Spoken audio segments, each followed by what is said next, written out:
Parents skipped my wedding, saying, "Enjoy your wedding with a plumber. It's total embarrassment." Please subscribe to our channel and watch this full story. Your support means a world to us. I always thought my parents would be there when I said I do. Not because they loved me. God knows they only ever loved their image, but because they never missed an opportunity to show off. But on my wedding day, standing in front of 62 guests, staring at 2 empty chairs reserved for Mr. and Mrs. Edwards, I realized that some people would rather protect their pride than their own child. And that was the day my heart hardened. The air was heavy with heat and whispers. My palms were slick beneath my bouquet, and the string quartet played softly in the background. I kept looking over the crowd. Auntie June was there, my college friends, even my old boss. But not them. My fiancé Ethan squeezed my hand. "Maybe they're just late," he whispered. His voice was gentle, the way it always was when he saw me start to shake. Late. My parents had never been late to a social event in their lives. They'd arrive early just to make sure everyone saw their grand entrance. I swallowed hard. My mother had called the night before. Her exact words echoed like poison in my skull. "We won't be attending, Amelia. You made your choice. Now enjoy your wedding with your plumber."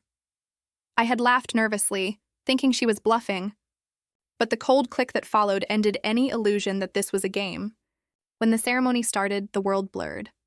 I smiled where I was supposed to, said my vows, even managed a yes without my voice cracking. But when the minister said, "You may kiss the bride," I looked out one last time, hoping, begging, to see them. They weren't there. And that's when I saw it. Aunt June, whispering urgently to someone behind her, showing them something on her phone. Then another person gasped. Then another. I frowned. After the ceremony, while everyone clapped and cheered, I caught a glimpse of the phone screen as Aunt June shoved it into her purse. A photo of my parents smiling in their living room. Champagne glasses raised. Captioned, "When your daughter marries below her class, it's best to celebrate privately." The laughter in the picture was real. Their happiness was real. My humiliation, unfortunately, was also real. By the time we reached the reception, word had spread. Half the guests were whispering, the other half pretending they weren't. Ethan kept trying to make me laugh, but I could feel my chest tightening with every toast, every pitying glance. That night, in the small hotel room we'd booked because we couldn't afford the resort my parents had promised, I sat in my wedding dress, staring at my reflection. Mascara streaked down my cheeks. My bouquet had wilted. My marriage had begun with shame. Ethan came up behind me and wrapped his arms around my shoulders. "You don't need them," he said softly. I wanted to believe him, but deep down, something inside me whispered, "They will pay for this." Flashback 2 years earlier. It started small. Little comments. "Amelia, darling, don't slouch. You look like a factory girl." Or, "Sweetheart, perhaps you should date someone with ambition, not blue overalls." The first time my parents met Ethan, he'd come straight from work. Grease-stained hands, humble smile, wearing the only decent shirt he owned. He'd brought flowers. My mother didn't even take them. "You fix pipes for a living?" she'd said, her tone dripping with disgust. Ethan nodded proudly. "Yes, ma'am. I run my own plumbing service. Small team, but we do good work." My father chuckled, swirling his whiskey glass. "So, you're a glorified handyman," I wanted to scream. Instead, I smiled tightly and said, "Dad, he's self-employed. He's building something." My mother looked at me like I'd lost my mind. "Building something?" she scoffed. "Dirt under the nails isn't something, Amelia. It's a phase." That was the first dinner. The first time I realized they'd never respect him.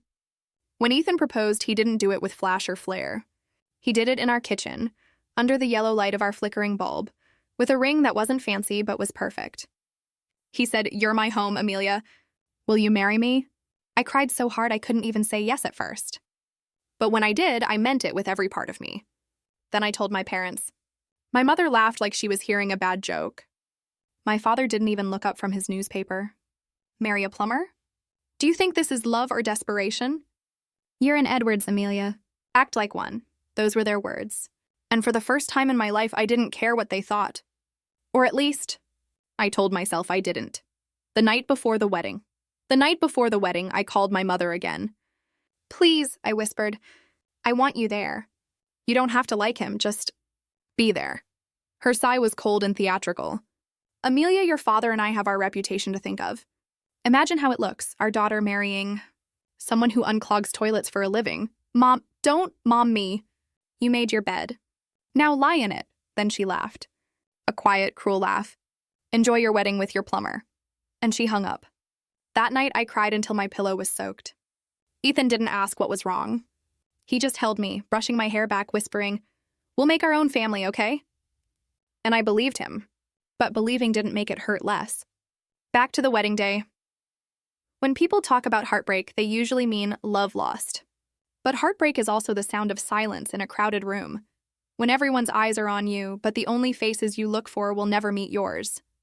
At dinner, my best friend Lisa gave a toast to the bravest woman I know, Amelia Edwards, who chose love over status and happiness over pride. People clapped, but I caught the flickers of awkward smiles. Everyone knew my parents' absence was deliberate. Everyone knew I'd been abandoned on the one day they were supposed to stand beside me. Ethan leaned in and whispered, "It's okay. We have us, that's enough." I smiled for him. But deep down, something in me was already shifting. I wasn't thinking of pain anymore. I was thinking of payback. A year later, Ethan and I were struggling. Bills piled up. Work was slow. And my parents? They'd blocked me from the family account, cut me off completely. Then one morning, Ethan came home with a light in his eyes I hadn't seen in months. "Babe, you're not gonna believe this. There's a new housing development opening downtown. They need full-time plumbing contractors for 40 units. It was the break we needed. We worked nonstop. He in the field, me handling paperwork, schedules, and finances. We built something from the ground up, and slowly, people started to notice. By the end of that year, we had 3 trucks, 5 employees, and contracts with 2 real estate firms. We weren't just surviving anymore. We were growing. And that's when fate gave me the first taste of poetic irony. One afternoon, I received a call. "Hello, this is Edwards Realty. May I speak with Mrs. Amelia Grant?" I froze. It was my father's company. The woman continued, "We're looking for a plumbing contractor for our new luxury complex. We heard your firm came highly recommended." For a moment, I couldn't breathe. My father's company needed us. I smiled slowly. "Of course," I said. "Let's schedule a meeting." And that was the moment I decided. If my parents cared so much about reputation, I'd make sure the world saw just how fake theirs really was. The morning of the Edwards Realty meeting, I stood in front of the mirror in our small but spotless apartment. My hair was tied neatly, my blouse crisp white, and my nails polished in soft nude, the kind of look my mother would approve of. Only this time, I didn't dress to please her. I dressed to conquer her world. Ethan glanced up from his coffee. "You sure you want to do this?" he asked quietly. His eyes were soft, but there was something else there too. Fear. I smiled. "Oh, I'm not just doing it. I'm owning it." Their office was all glass and marble, just like I remembered. Polished floors, expensive art, the faint smell of arrogance in the air. When I walked into the conference room, my father was there. Gray suit, silver watch, the same expression he always wore. That quiet smirk that said he'd already decided you weren't good enough. He didn't recognize me at first. "Good afternoon," I said, setting down my portfolio. He looked up and froze. "Amelia?" The silence stretched. Then his secretary, clearly unaware, chirped, "Mr. Edwards, this is Mrs. Grant. She owns Grant Plumbing and Contracting. They're bidding for the new luxury complex maintenance contract." He blinked. "Grant Plumbing?" I nodded. "That's right. My husband and I built it." He cleared his throat, avoiding my gaze. "I wasn't aware." "Oh, I know," I said softly, smiling. "You never are." His jaw tightened. I could see it, that flicker of discomfort. The unease of a man who realized the person he dismissed had risen higher than he expected. The meeting was short, tense, and very professional, at least on the surface. But when I walked out of that building, I knew one thing for sure. My father's company needed ours. Ethan was hesitant. "Babe, are you sure you want to work with them? After everything?" I turned to him, my voice calm but sharp. "I don't want to work for them. I want to remind them what they threw away." 2 months later, the contract was official. Our company was now the official maintenance partner for Edwards Realty's biggest luxury project, Silver Pines Residences. It was poetic. The same people who laughed at me for marrying a plumber now relied on that plumber to keep their luxury complex running. And that's when I got my idea. The Dinner of Truth. My parents hosted an annual charity gala every year, a night of champagne, press photos, and performative generosity. I'd been invited for years as part of the Edwards family brand, but this time, the invitation arrived with a note in my mother's neat handwriting. Since you're now doing business with your father, it would be improper for you not to attend. Dress appropriately. Keep things civil. I laughed for a full minute. Civil after what they'd done? Oh, I would keep things civil. Brutally civil. The night of the gala. The ballroom glittered with chandeliers, and the air buzzed with the sound of forced laughter and expensive perfume.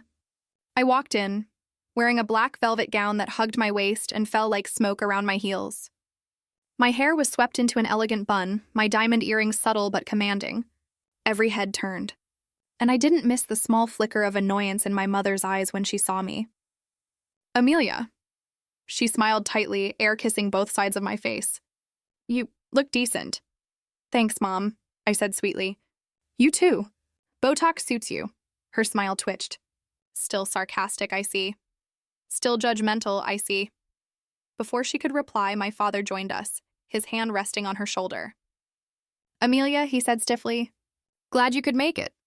Let's behave professionally tonight. This is a business environment. Oh, I'll behave, I said, smiling with teeth. You'll see. Throughout the night, I mingled. Everywhere I turned, someone whispered my name, some in surprise, some in admiration, others in disbelief. I caught snippets of conversation. Is that Amelia Edwards? She looks different. Didn't she marry that plumber? She is the owner of Grant Plumbing now, you know. They're huge, and every whisper fed me. Every flicker of gossip was oxygen. By the time dinner was announced, my heart was steady. It was time. The dinner table. The long, gleaming table stretched across the ballroom, crystal glasses, golden cutlery, menus embossed with Edwards' annual charity gala. I sat directly across from my parents. Ethan was by my side, his hand resting on my knee, grounding me. The room filled with chatter, laughter, and wine. Then my mother stood up for her speech. She was radiant in gold, every inch the social queen she believed herself to be. She smiled graciously at the crowd. Thank you, everyone, for joining us tonight. As many of you know, this event celebrates not only charity, but legacy, the Edwards legacy, built on integrity, dignity, and tradition. My chest tightened. Legacy, integrity, dignity. I nearly laughed out loud. She continued, her voice honeyed. We're proud to have so many wonderful partners who share our values, especially those who help bring our vision to life. Like the talented team at Grant Plumbing and Contracting. Polite applause rippled through the crowd. My mother's smile widened, but I saw the faint tremor in her hand as she gestured toward me. And of course, she said, we're thrilled that our daughter is involved with such reputable work. That was it. The final straw. I stood up. The room fell quiet. My heels clicked softly against the marble floor as I stepped forward, holding my champagne glass. Thank you, Mother, I said, my voice smooth. You always did love reputation. It's your favorite currency. A few guests chuckled awkwardly. My father frowned. I turned to the crowd. But since we're celebrating honesty and legacy tonight, I think it's only fair we talk about how far integrity really goes in this family. Amelia, my father warned under his breath. I ignored him. Most of you know me as Amelia Edwards, the girl who disappeared for a while, the one whose parents didn't attend her wedding. A murmur rippled through the room. Well, let me fill you in, I continued, smiling tightly. They skipped it because I married a plumber. A hard-working, honest man who came home with dirt under his nails instead of fake smiles. My mother's hand flew to her chest. Amelia, this is not appropriate. Oh, I agree, Mother, I interrupted. It wasn't appropriate when you told people I was having a private elopement, or when you posted photos of yourselves drinking champagne at home with the caption, "When your daughter marries below her class." Gasps echoed around the table. My mother's face turned pale. My father's jaw locked. I smiled wider. But you know what's funny? That same plumber you mocked, the one you said wasn't good enough? His company now runs maintenance for your luxury buildings. Your toilets, your pipelines, your water systems, they all depend on him. The silence was deafening. I leaned closer, lowering my voice. So next time you flush your embarrassment, Remember who made sure it worked. Laughter, genuine, uncontrollable laughter, erupted from one end of the table. Others stared, wide-eyed, frozen between shock and discomfort. My mother trembled, her fingers clutching the edge of her wine glass. "Amelia, you're humiliating yourself." "No," I said softly. "I'm freeing myself." Ethan stood beside me, proud but silent. For a moment, I saw something flicker in my father's eyes. Guilt, maybe. Or shame, it didn't matter. I raised my glass. "To reputation," I said. "And to those who mistake arrogance for class." And I walked out. The next day, my phone exploded with messages, from family friends, reporters, even old classmates. Some called me brave. Some called me crazy. But the one message that mattered came from Aunt June. About time someone said it. "Your mother hasn't stopped crying.